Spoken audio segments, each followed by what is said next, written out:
Justru altcoin yang malah manggung sekarang. Iya benar banget. Itu as predik kita juga ya bro ya, akhir-akhir ini kan. Kayak kemarin tuh kalau nggak salah tuh ada satu koin yang naik hampir 2000% gitu dalam waktu 1 hari 2 hari gitu. 5 tahun untuk program dari Oracle, itu the largest cloud contracts in history gitu. Jadi pantesan WLD harganya naik gitu kan, karena kan bullish ya. Foundernya sama gitu kan, basically gitu kan. Itu ada satu token yang muncul ketika si Charlie Kirk ini tutup usia. Apa namanya tuh Justice. Justice. Dan Justice ini tuh dia udah naik hampir maybe persen gitu kan, crazy man gitu loh.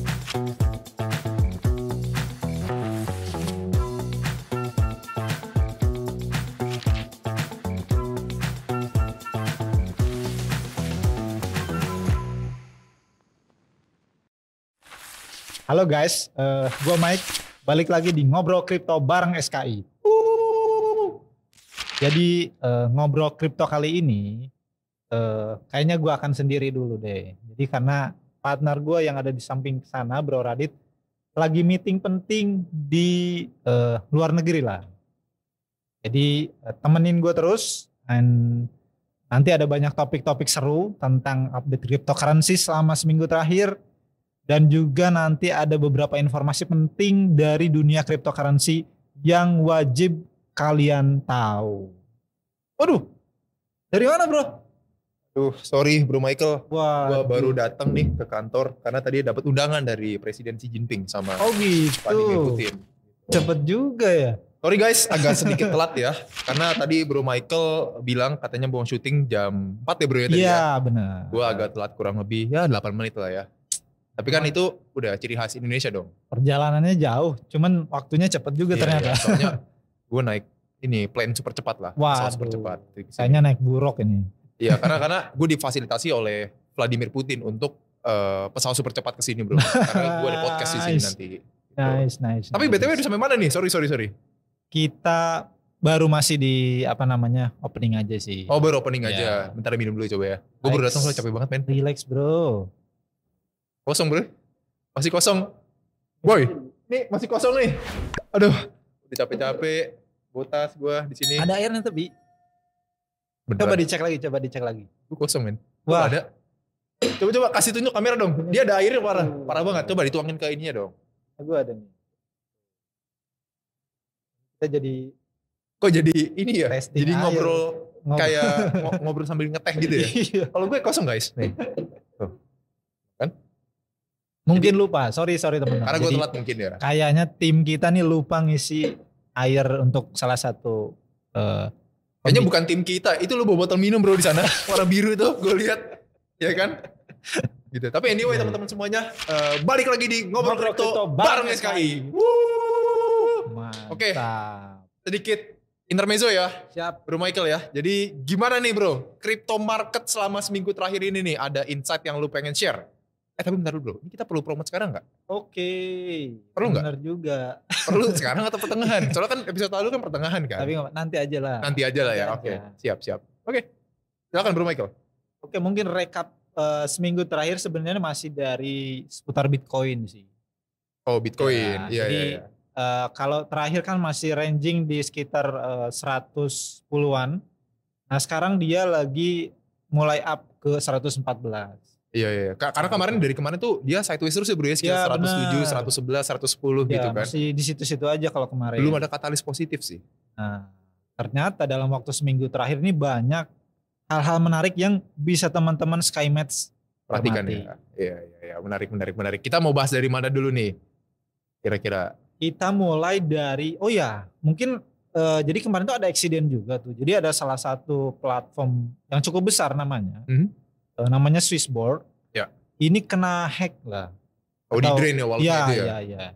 Jadi kurang lebih di sekitar 50 juta dolaran itu. Kalau nggak salah dicuri itu Solana ya bro ya? Iya benar. Gila sih gede banget. Kalau gue baca ya bro tadi itu sekitar 196 ribu Solana bro. Wah banyak itu banget. Itu kan equal 50 juta dolar ya. Berarti kan kalau pakai harga sekarang ya. Harga hari ini ya. Sekarang kita syuting per tanggal 11 September teman-teman semuanya. Lebih sekitar segitulah. Gitu loh. Jadi ya tetap be cautious aja deh. Karena kan memang dunia digital ya bro ya. Ada banyak hal-hal yang harus kita perhatiin sih. Salah satunya yang gini-gini. Nah itu backgroundnya kenapa bro? Kok bisa kena hack ya bro ya? Jadi kayaknya memang ada entah itu bug atau salah satu kelemahan di sistemnya Swissborg kayaknya. Jadi ya kejadian kayak gini terulang lagi gitu. Iya. Dan itu pretty common juga ya. Makanya sebagai exchange kita harus, karena kita sebagai exchange ya, kita harus memasang yang namanya counter measure lah ya. Kalau misalkan terjadi apapun gitu kan. Jadi kalau ada terjadi hal yang kita tidak diinginkan ya kita harus melakukan force major gitu loh. Keamanan adalah prioritas nomor 1 buat semua. Makanya Samuel Crypto sudah mendapatkan sertifikasi ISO. Nah itu salah satu mitigasi kita ya rekan-rekan semuanya ya, untuk menghindari, atau bukan menghindari sih ya, meminimalisir lah ya resiko-resiko tersebut gitu. Karena everyone bisa kena hack saat ini gitu ya bro ya. Kemarin Bybit kena hack, dan juga baru-baru ini Swissborg gitu kan. Everything bisa kena hack lah sekarang. Nah pertanyaan selanjutnya ini kita belum tahu nih ya untuk hackernya ini dia siapa gitu kan. Karena yang pretty common saat ini adalah hacker Lazarus Group itu waktu itu ingat gitu, yang Korea itu gitu kan. Tapi yang untuk Swissborg ini kita harus deep dive lebih dalam lagi nih, kira-kira siapa pelakunya gitu di belakang ini. Emang gitu kan. Penggunaan API ini rentan banget sih biasanya. Iya makanya gitu kan. Tapi ngomong-ngomong soal Bitcoin bro ya, tadi kan kita sempat bahas Bitcoin sedikit ya bro ya. Kira-kira lu melihat gak sih memang akhir-akhir ini tuh belum ada katalis yang super positif ya dari Bitcoin ya. Bisa dibilang tuh netral-netral aja gitu kan, dari kondisi makro sama kondisi global gitu. Nah in exchange kebalikannya malah justru altcoin yang malah manggung sekarang. Iya benar banget. Itu as predik kita juga ya bro ya akhir-akhir ini kan. Kayak kemarin tuh kalau nggak salah tuh ada satu koin yang naik hampir 2000% gitu dalam waktu 1 hari 2 hari gitu. Kalau nggak salah namanya Bake USD. USDT. Iya itu kan naik kurang lebih I think 1000% ya I think ya. Jadi nanti coba dicek aja gitu. Dan memang sekarang lagi fase-fase udah mulai masuk ke altcoin season gitu. Yang kita sempat bahas mini alt season. Yes benar. Gitu loh. Dan lagi-lagi ya balik lagi ya. Kayaknya untuk narasi yang kita lagi pegang ini adalah AI ya bro ya. Gitu kan. Masih jadi naratif utama lah dia. Kayak gitu. That's why Bitcoinnya gak kemana-mana. Gitu loh. Karena fund flow-nya sedang ada di altcoin. Gitu. Nah kalau pandangan lu gimana bro tentang Swissborg ini bro? Tentang Bitcoin, tentang fund flow yang terjadi saat ini sedang ke altcoin, itu pandangan lu gimana bro? Kalau menurut gue sebenarnya karena kan seminggu kemarin tuh bisa dibilang bukan negatif ya, tapi secara sentimen pasar itu kurang happy lah. Nah kalau gue lihat justru minggu-minggu ini tuh banyak hal-hal yang bisa ngedorong harga Bitcoin dan altcoin naik ke atas. Contohnya? Contohnya misalkan dari RWA ini. Jadi dari RWA sendiri ada salah satu company, kalau nggak salah namanya itu apa tadi? VCI Global. Oh ya, VCI Global itu dia bikin satu platform bridge. Jadi dia menargetkan ada sekitar 16 triliun dolar. Jadi kalau dibandingkan dengan market cap cryptocurrency sekarang berarti sekarang kan 4 triliun dolaran kurang lebih. Itu berarti 4 kali lipatnya ya? 4 kali lipatnya. Jadi potensi untuk harga Bitcoin dan alt season ini meledak itu semakin deket lah. Iya. Karena itu balik lagi ya, itu ke narasi yang gue emang masuk dalam watchlist gue gitu loh, RWA. Karena memang saat ini tuh problemnya adalah orang-orang tuh pengen invest ke different asset bro. Iya. Gitu kan? Dan untuk invest ke different asset ini pastinya kan ada barrier ya, ada tembok, ada halangan yang mungkin mereka nggak bisa breakthrough gitu kan. Mungkin karena regulasi, mungkin karena mungkin karena kapasitas dari negara tersebut dan sebagaimanapun gitu. Akhirnya muncullah satu terobosan baru namanya RWA kan. Basically semua aset yang awalnya kita nggak bisa reach itu jadi jauh lebih bisa kita reach gitu dengan dilakukan tokenized real world asset gitu. Nah let's say teman-teman semuanya pengen beli saham nih dari Hong Kong atau manapun lah ya bro ya. Benar. Jadi instead teman-teman semuanya buka rekening saham di Hong Kong, terus buka rekening apapun di Hong Kong gitu ya, tinggal ditokenize aja sama beberapa issuer yang memang pengen mentokenize si produk ini gitu loh. Dan itu pretty common, memang sedang banyak dikejar juga oleh OJK ya bro ya untuk RWA ini gitu. Nah kalau lu gimana bro, side lu?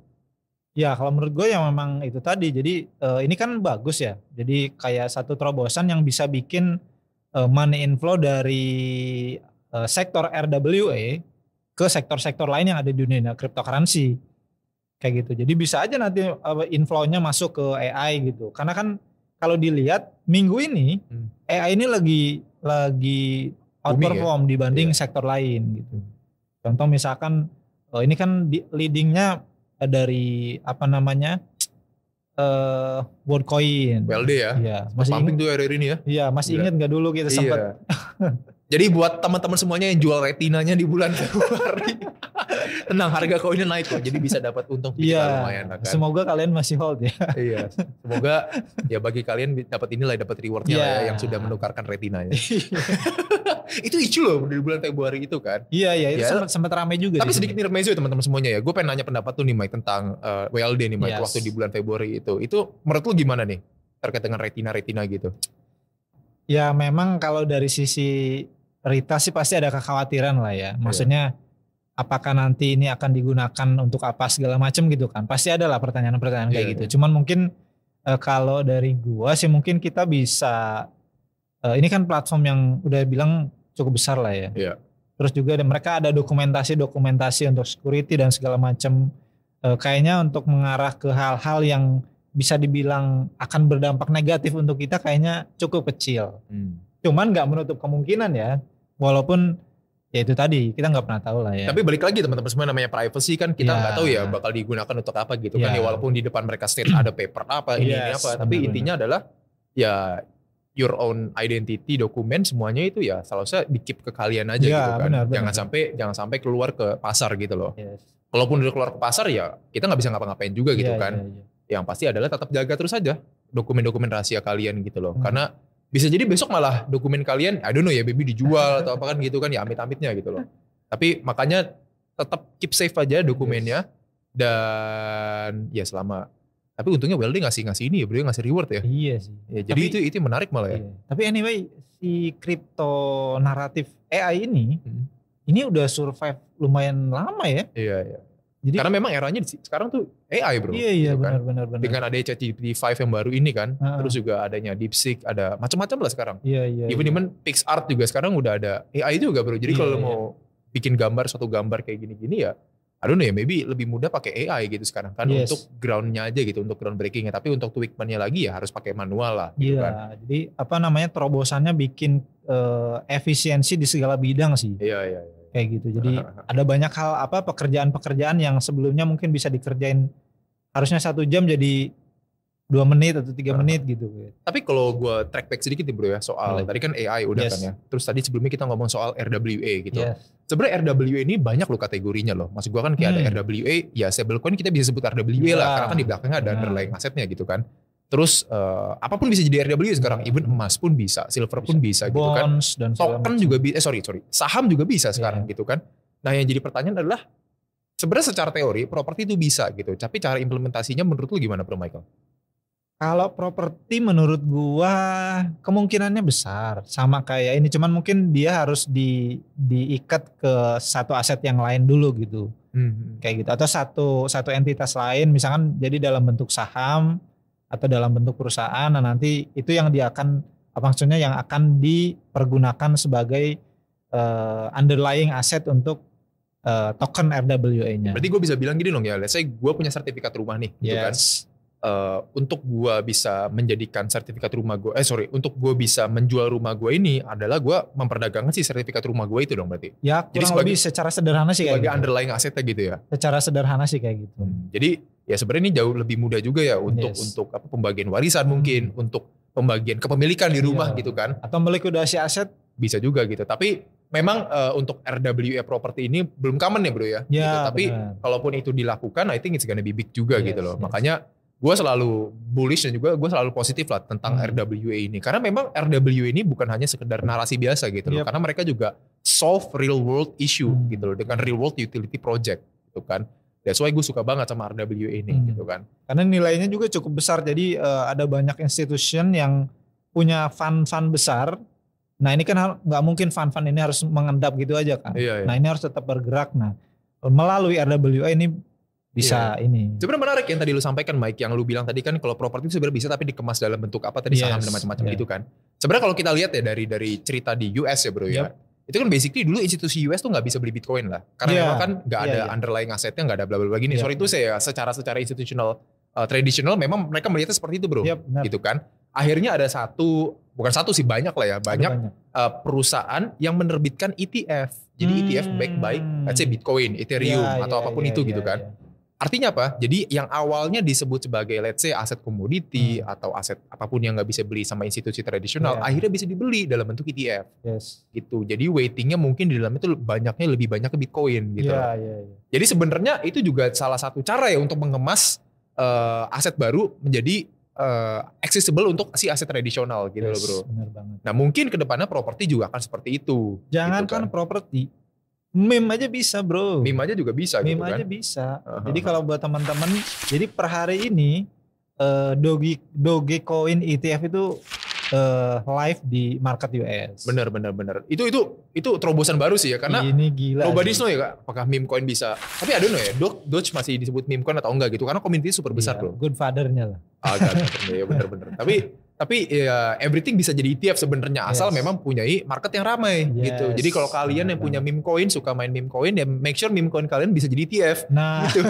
Tapi it's very jauh lah ya. Perjalanannya sangat panjang, perjalanan sangat jauh gitu. Karena kalau kita ngomongin meme ETF, ya lu harus besar juga gitu kan. Even Wave aja juga belum masuk, Ship juga belum masuk ya.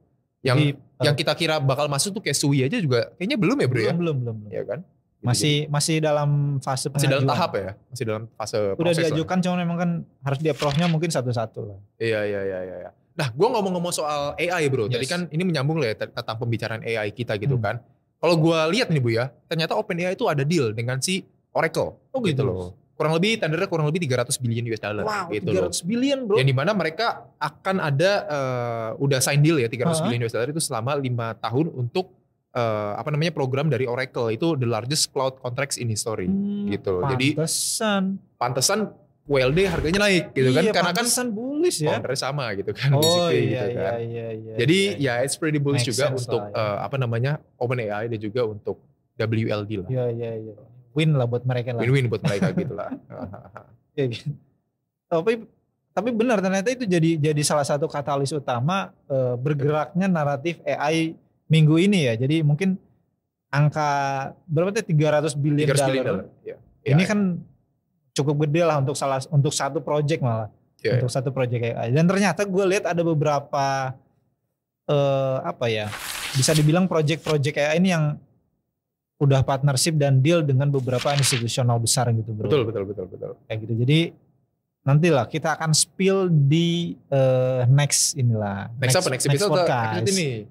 Next podcast. Oke. Nanti kita akan spill apa sih platform atau token-token yang udah deal dengan institusional investor dan institusional perusahaan-perusahaan global dunia lah. Iya. Nah, di samping berita positif tadi ternyata ada berita duka nih bro. Jadi ada Charlie Kirk itu salah satu political person di US gitu kan memang closely banget sama si Donald Trump itu get shot. Wow. And ya tutup usia lah. Relawannya Donald Trump lah ya. Ya di usia 31 tahun gitu kan. Dan kejadian ini tuh terjadi di Utah Valley University bro. Jadi dia lagi buat semacam kayak ya inilah ya talk show gitu, semacam talk show atau semacam kayak debate gitu. Iya debate, open discussion macam-macam gitu kan. Tiba-tiba pas dia lagi ngangkat mic tuh kena bear gitu, get shot bro gitu. Jadi memang di satu sisi ada berita positifnya tapi di US mungkin lagi ada berita negatif gitu terkait dengan hal ini gitu. Dan menariknya lagi bro, bukan menarik ya. Dan lucunya lagi dan uniknya lagi bro, ternyata itu ada satu token yang muncul ketika si Charlie Kirk ini tutup usia. Apa namanya Justice. Justice. Dan Justice ini tuh dia udah naik hampir, I don't know, maybe 1000% gitu kan. It's very crazy man gitu loh. Pasti kan. There's always a new narrative lah ya gitu kan. Jadi ada orang yang selalu memanfaatkan gitu. Not only that, bahkan waktu isu-isu sorry itu sih yang demo kemarin itu bahkan ada yang memanfaatkan di meme token gitu loh.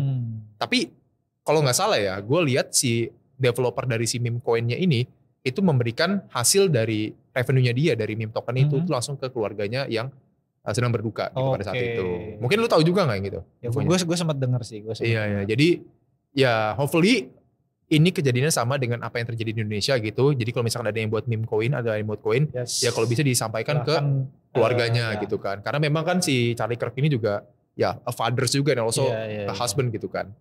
Jadi meninggal banyak duka lah di keluarganya gitu. Despite apapun yang dia lakukan di dunia politik gitu lah. Tapi memang mungkin jadi catatan juga sih sebenarnya buat US karena kan ternyata kepemilikan senjata di sana kan cukup bebas juga ya. Iya. Jadi ini agak Harusnya sih mereka agak sedikit concern soal ini ya sebenarnya. Iya, dan tapi itu udah berlangsung lama bro, dan mereka kayaknya juga nggak masalah kan. Even waktu itu Donald Trump juga hampir get shot, buktinya sampai sekarang masih berjalan tuh. Iya, cuma maksud gue kan ada weapons, right? Ada mass shooting kayak di school gitu, yang gitu-gitu kan ngeri juga maksudnya kan. Iya. Malah kebanyakan school malah kayaknya. Selain di mall gitu. Bener. Ya gitu, untungnya kita hidup di Indonesia ya teman-teman semuanya ya. Jadi itu salah satu anugerah juga kita hidup di Indonesia.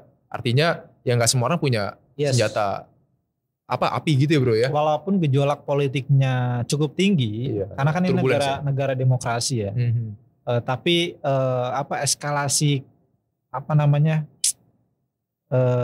eskalasi bentrok dan kericuan itu nggak kayak di luar negeri gitu bisa sampai. Nah kalau nggak salah bro, itu kemarin di Kathmandu Nepal tuh chaos banget men. Waduh. Jadi sampai ini just cerita ini disturbing content lah ya tapi terserah kalian. Tapi intinya ya kayak ada demo besar lah di sana, ya hampir mirip ke Indonesia tapi jauh lebih besar, sampai warga-warganya tuh bersifat melebihi batas lah gitu loh, sampai sorry tuh saya maaf ya teman-teman semuanya, jadi sampai ada rumah yang dibakar gitu kan, sampai ini rumah siapa nih? Ada dulu wakil perdana menterinya. Sorry, perdana menteri yang mantan perdana menterinya lah. Tapi kebetulan yang sedang ada di dalam rumah itu adalah istrinya. Gitu loh.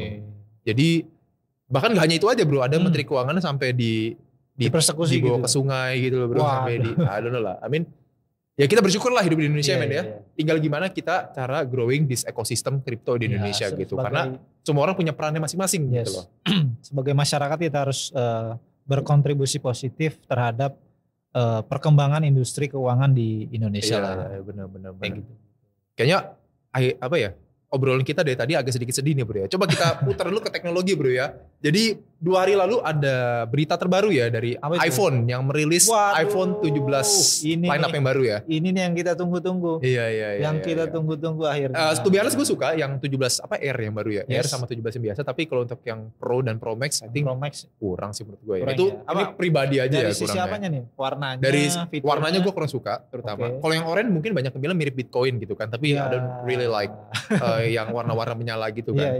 Terus dari segi desain bagian atasnya lah tuh kameranya itu loh. Gue kurang suka. Jadi lu kayak HP basic lah ya. Ya basic lah ya, kayak kayak Poco gitu atau apa nih, gue malah sebut merek nih gak apa-apa. Ya tapi gak apa-apa, berarti artinya kan Poco emang udah living in the future gitu kan. Instead of iPhone gitu. iPhone juga baru tapin ke sini kan. just intermezzo aja lah. Tapi ya menurut lu gimana bro soal desain baru ini? Ya kalau menurut gue sih sebenarnya ini kan kalau nggak salah itu ada satu fitur yang meningkatkan security si handphone iPhone yang baru ini kan. Jadi mungkin ini buat para pengguna kripto ini angin segar juga sih. Jadi kayaknya ini cocok lah buat para kripto trader, retail dan content creator juga lah ya. Dan jangan lupa teman-teman semuanya like ya like, video share, kita, podcast kita gini supaya kita bisa beli iPhone. Iya. Nah, ada lagi bro yang mau dibahas bro? Untuk harganya kalau nggak salah nih ya, kalau nggak salah dari range $800 sampai $1.200. Tapi kayaknya ini masih di US. Kalau masuk Indo mungkin ya berapa ya? Kenapa Ji? Mau beli. Nih operator kita tiba-tiba ngomong iPhone nih belakang. Mau pesen 3 iPhone. Waduh boleh. Boleh mau bagi-bagi satu-satu. Tapi ada yang menarik bro, katanya iPhone yang 13, gue gak tahu 13 yang R atau yang biasa gitu kan. 17. Oh sorry 17. 17 R yang biasa atau yang R gitu kan. Itu harganya jauh lebih murah katanya. Oh gitu. Iya katanya dia dapat 255 GB untuk harga let's say $800 gitu kan. Which is jauh lebih murah lah dibandingkan sebelumnya gitu. Dibanding yang seri-seri sebelumnya. Seri-seri sebelumnya. Dan mereka juga pakai chip A19 Bionic ya. Bener ya operator ya. Ini operator juga kan teknologi savvy banget nih. Oke, bener ya. A19 Bionic gitu kan. Jadi jauh lebih cepat lah dibandingkan sebelumnya. Tapi just like another product gitu kan. Ya basically ya still the same gitu. Dan lucunya lagi dibalas sama Samsung gitu kan. Ini just intermezzo aja ya. Samsung saling balas-balas Twitter lah. Jadi tolong kasih tahu saya kalau udah foldable gitu kan kata Samsung gitu. Oh gitu. Jadi kan iPhone keluarin produk lineup baru gitu Sindiran lah dari Samsung gitu lah. Ya namanya kompetitor ya teman-teman semuanya ya kan. Gitu. Jadi I think it's very basic lah ya. Yang terjadi di ini. Nah mungkin balik lagi ke market tadi ke kripto. Jadi ternyata memang ada hal lain yang menggembirakan juga. Ternyata inflow dan outflow kripto ini jauh banget. Maksudnya dibandingin dengan outflow-nya, contoh misalkan inflow-nya itu sekitar $3 billion. outflow-nya hanya 300 mungkin sekitar 300 miliar. Oh, 10%-an doang outflow-nya ya. Kayak gitu. Jadi itu outflow di mana, Bro? Koin apa? Ini cryptocurrency. Jadi selama seminggu terakhir. Jadi memang angkanya cukup menggembirakan gitu kalau dibandingkan dengan outflow-nya gitu. Jadi kayaknya nih banyak orang yang lagi akumulasi. Iya. Makanya token-token pada pumping kan akhir-akhir ini kan. Benar. Kayaknya kita udah masuk euforia mini alt-season. Harusnya sih udah masuk lah ya. Alt-season baby. Ini kan udah menjelang apa? Bulan Oktober kan. Iya. Kayaknya seminggu lagi, 2 minggu lagi ya Oktober. I think 3 minggu lagi. 2 minggu lagi lah. Mingguan lagi ya. Tapi tetap hati-hati teman-teman semuanya ya. Lagi-lagi ini pandangan kita, view kita ini masih sekedar mini alt-season. Belum alt-season yang super duper alt-season. Benar banget. Jadi make sure ya cuan bungkus lah, cepat-cepat TP aja, jangan terlalu gimana-gimana gitu kan. Karena siklus yang kali ini tuh sangat jauh beda lah dengan siklus yang dulu. Ternyata euforia alt-season ini nih, ini sampai juga ke salah satu CEO venture capital lah, VanEck. Jadi dia bilang kalau dia sih merujuk ke salah satu token, jadi hyperliquid. Jadi dia bilang hyperliquid bullish kayak gitu. Iya, sama kayak Rick Ramla Ethereum. Iya. Tapi memang hyperliquid itu udah all time high kan kemarin kan, which is kind of great juga gitu. Jadi buat para holder hyperliquid kayaknya kalau menurut gue banyak juga di Indonesia holdernya. Iya. Gitu, karena beberapa influencer cukup aktif mengendorse hyperliquid ini. Iya, sampai ada yang itu tuh nabung hyperliquid setiap hari itu katanya. Oh iya. Iya, beli nggak turun aja gitu kan, flop aja gitu. Ya semoga ya kalau waktunya take profit aja. Iya, di saat kayak gini tuh tetap ini aja lah ya bro ya. TP yang kalau udah untung lumayan gitu kan. Jangan sampai di hold terlalu gimana gitu. Kecuali untuk Bitcoin ya. Kalau Bitcoin nothing consistently goes up gitu. Benar banget. Tapi for most altcoin ya ini sebagai trader ya, pandangan sebagai investor dan juga trader ya better ini aja lah. Hati-hatilah. Karena siklusnya kali ini agak berbeda dibandingkan siklus sebelumnya. Gitu, not true untuk takut-takutnya atau gimana-gimana ya teman-teman semuanya. Yes, benar. Gitu. Kayak gitu. Jadi ya itu tadi. Ini momentum yang pas kalau teman-teman mau shifting juga nggak apa-apa juga sebenarnya. Iya benar.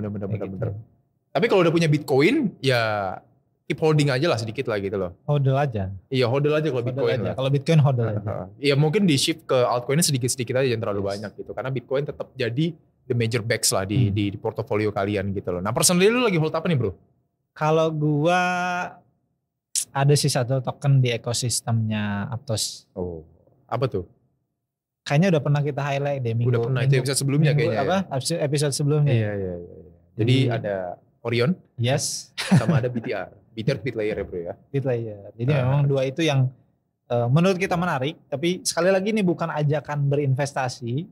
Jadi ini preferensi pribadi kita. Iya. Kayak gitu. Karena memang gini teman-teman semuanya. Kalau dilihat dari ekosistemnya Orion sama Bitlayer ini. Secara on-chain ya itu sangat super bagus lah menurut gue. Benar gitu banget. Kan. Tapi secara harganya memang belum diapresiasi gitu. Masih murah banget. Gitu. Jadi tetap investasinya pakai risk management, jangan langsung asal masuk. Dan kalian juga nggak perlu ikutin apa yang kata kita bilang gitu kan. Tetap do your own research lah gitu. Benar banget. Nah kita ngomong lagi soal BEX. Takutnya ada yang nanya kan kenapa BEX nggak dibahas lagi udah 2 episode gitu kan.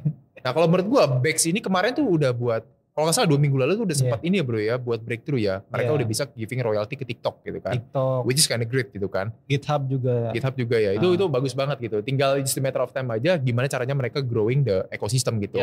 So far mereka udah berhasil growing the ecosystem karena mereka udah masuk ke top 5 dalam segi holder, dalam segi token deploy-nya di sana gitu kan. Dalam segi juga trading volume gitu. Nah tinggal gimananya si developernya dari each meme coin ini atau coin-coin ini nge-expand ke exchange gitu. Finishing touch-nya lah. Finishing touch-nya di exchange gitu kan. Gitu, jadi karena at the end ya semuanya kan dapat royalties gitu kan. Let's say ada beberapa token gue kasih lu royalties 10% atau 20% ya. Apapun yang gue earn lu juga earn gitu kan. Mostly 90% kan. Malah. Bahkan ada banyak yang 90%, bahkan ada yang 100%.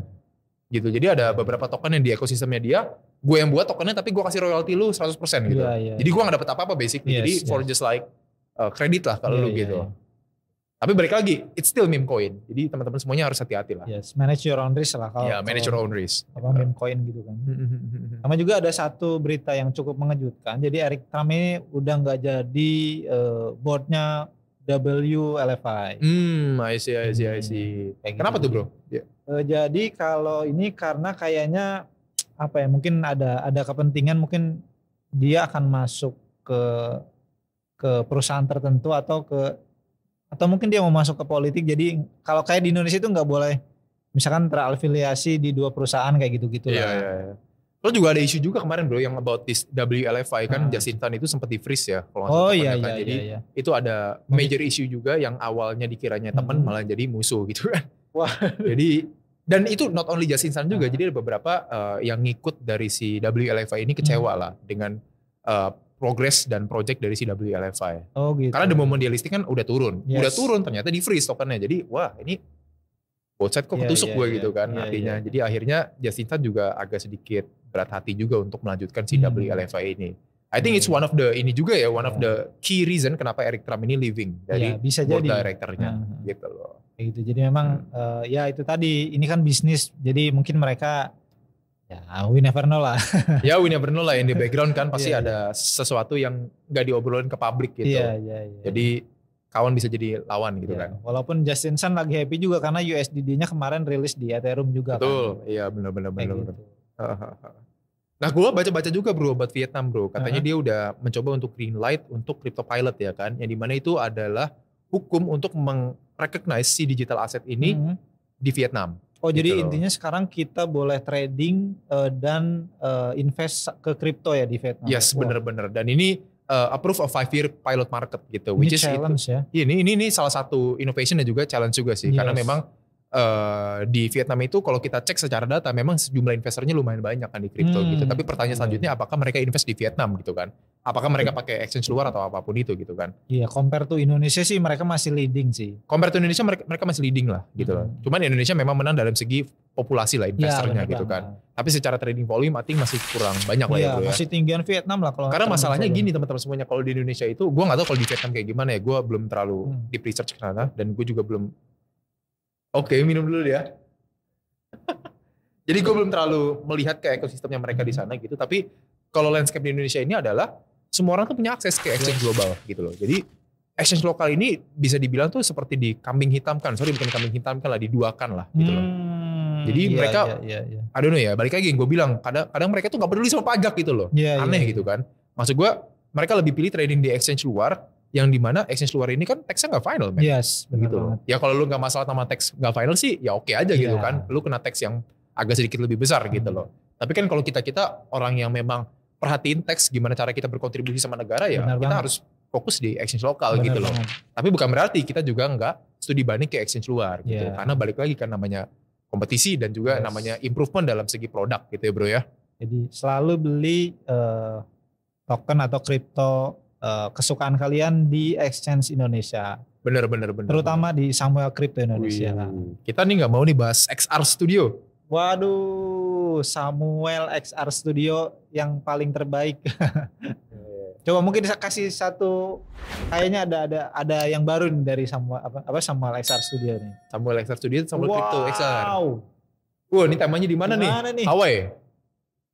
Di mana nih? Hawaii. Halo. Pulau Komodo atau Bali? Ini Bali enggak sih, soalnya aduh ya, ini bisa jadi Bali, bisa jadi Hawaii juga sih. Iya. Tapi kalau Hawaii biasa ada gedung-gedung tinggi, gitu kan. Ini kayaknya di Bali kali ya. Di mana nih?